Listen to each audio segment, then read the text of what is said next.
नमस्ते। आज म मोमो बनाउँदैछु। आज म हातले आफै घरमा मासु पेलेर बनाउँदैछु। हाफ पोर्क हाफ चिकन गरेर यसलाई सानो सानो टुक्रा गरेर काटेर मैले यो फुड प्रोसेसरमा मासु पेलेँ। यो हाफ एन्ड हाफ भएछ। अब म यो क्याबेज बन्दा पनि फुड प्रोसेसरमै चप गर्दैछु। त्यसपछि यो मासु, हरियो प्याज, बन्दा, त्यसमा अदुवा लसुन, नुन, जिराको धुलो, बेसार, खुर्सानीको धुलो, तोरीको तेल, 1 चम्चा घिउ र दालचिनीको धुलो हाल्ने। अब यसलाई मोल्ने। मोलिसकेपछि मोमो ऱ्याप गर्न सक्नुहुन्छ। मैले यो प्रिमेड ऱ्याप्स युज गर्दैछु र अलि ठुलो ठुलो भएको छ यो मोमो।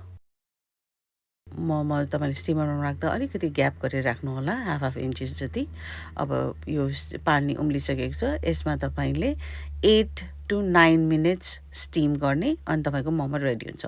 अब अचार बनाउनको लागि मैले गोलबेरा र बदामको अचार बनाउँदैछु आज। टिमुर र खुर्सानी ड्राई रोस्ट गर्ने र छुट्टै निकाल्ने। त्यसमा अलिकति तेल हालेर अनि गोलबेरा रोस्ट गर्ने। गोलबेरा एक साइडमा पाकिसकेपछि फ्लिप गरेर अर्को साइड पनि पाकुन्जेल राख्ने।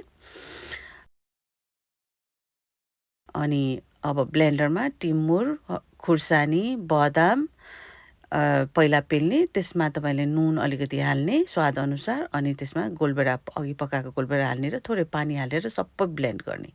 यो सबै ब्लेन्ड गरिसकेपछि तपाईँले अनि त्यसमा अलिकति कागती पनि हाल्ने। अनि यो मोमोको अचार रेडी भयो। तपाईँले मोमोसँग यो अचार सर्भ गर्न सक्नुहुन्छ। I hope you like this recipe.